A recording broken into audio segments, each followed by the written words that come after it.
What's up guys, the Methodical Show here today, bringing you a brand new 100 theory video. In today's video I want to discuss and get your opinions and theories on why Clarke Griffin is the key to winning the last war. Anyone that's been watching this season has been wondering the answer to this question, because seemingly every time Anders is on screen he mentions how Clarke Griffin is the key to winning the last war that will ever be fought. Then he smiles like the sneaky villain who knows something that we don't. I've seen tons of these theories on the internet after the last few episodes, whether it's on Twitter, YouTube, or Reddit, and I saved 5 of them that I think could be the closest to the actual reason on why or how Clarke Griffin is the key. Now, before I do that, I must say, just for anybody that thinks they might be clicking on a video that contains spoilers to Season 7 and doesn't want that none of these, what I'm about to show you, are spoilers whatsoever. They're all just theories, and more just speculation and just trying to guess the overall answer to this question. Alright, now let's get into them. The first theory I found comes from Twitter and reads, Clarke Griffin is the key because she is the only person who is in the City of Light with the second AI.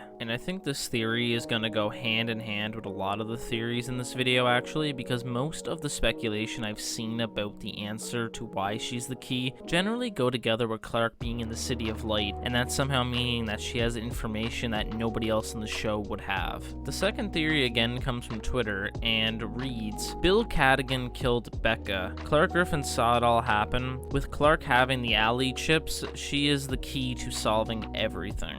Again, this comes from the City of Light speculation that is similar to the first theory, that somehow the City of Light and the anomaly are tied together, which I will say is definitely possible, I think. Now, onto the third theory. It's not Clarke who saw Cadigan murder Becca, it was Madi. I still think the key is the flame, not the Allie chip. The flame can access the mind of all commanders. One of the commanders must know something, but Cadigan can't access it as the stone on Earth has been destroyed. This one is a bit of a change up from the previous two, as this person believes that Madi is the key, or that the flame is, and that Cadigan and Anders are incorrect and it's not actually Clarke. This one I think is feasible actually, because maybe they believe that Clarke has the flame because she was in the City of Light and they think somehow that's connected, but what they wouldn't actually know is that she hasn't had the flame in her for seasons upon seasons now, but they would have no idea of that. So maybe this theory is actually onto something. This is also interesting because Madi is the one who had the commander nightmares in season 5 and was the one who saw Cadigan kill Becca, so it is possible that this could be a twist that happens sometime this season. The fourth theory comes from the YouTube comments underneath my Bill Cadigan Explained video. Kevin Connor says, spoiler, the stone has the ability to go back in time. Becca had the code to do it but couldn't reach an agreement with the religious fanatics. Mankind's final fight will be on the Earth via a time jump. They think Clarke is the key because she was a commander, meaning Becca could have given her the code subconsciously, hence the mind-reading tech, not confirmed but still. He says spoiler a few times in this, but it's not actually a spoiler, it's his opinion and a theory, and very well could be correct. I've actually seen a lot of people have the opinion that the show is going to end with some type of time travel, because they keep mentioning how they're trying to unlock the anomaly, and people think that somehow this could involve time travel and possibly going back to before the Earth was blown up the first time,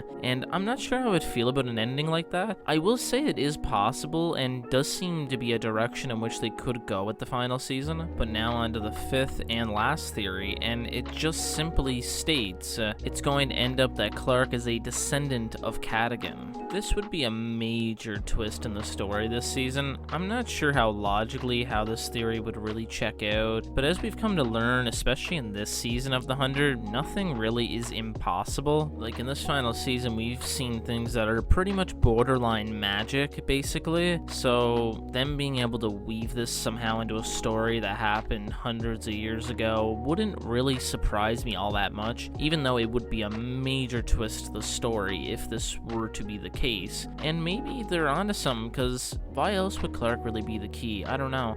I would still think it's more likely that it has something to do with the City of Light and the commanders and the flame, rather than Clarke actually being a descendant of Cadigan. One of the main things going against this theory, at least for me anyway, is that Callie and Reese from the potential prequel series are going to be Cadigan's children. Now, that doesn't rule out Clarke also being a descendant of Cadigan at all, but it would feel a bit like a redundant storyline, because so the entire final season of The 100 is gonna be based on the fact that she's a descendant of Cadigan, and then the prequel, it's going to be mentioned probably every third episode that they are also descendants or Cadigan's children, so it would just feel like they would be repeating it a lot in such a short time frame for the writers anyway. I don't know how likely this theory is. I still think it's probably the least likely one that I have read in this video. Now, if you clicked on this video for the absolute answer as to why Clarke Griffin is the key to winning the last war and all that, I don't have that absolute answer. I don't think anyone does, but the speculation is fun because I think we will get the answer very soon, possibly in this week's coming episode. One of the biggest parts of all the speculation I've seen regarding how the show is going to end is what I mentioned earlier with the anomaly and the time travel before the original bombs and stuff. Now, there's one wrinkle in all this, is before the season began, Rothenberg did an interview, and he straight up just said there won't be any time travel. So I'm not sure if that rules out that entire theory on how the show ends, because it is very well possible that he's just lying to cover up the ending of the show. But even if you were lying to cover up the ending of your show, wouldn't you just say, I don't know, watch the season and find out? I don't really see the point in lying, you know, especially when you're going to be working on a prequel right afterwards, and you kind of don't want to lie to your fans. Also, as a fan of the show, I'm not sure I would really like that ending. I kind of want something a little bit different, so maybe I'm just biased and kind of don't want them to go back to before the original bombs, but I'm more interested to hear what you guys think. How is Clarke Griffin the key? Please leave a comment and tell me, because I have no clue, and leave a like and subscribe if you want more 100 content and reviews, and I'll catch you guys in the next video.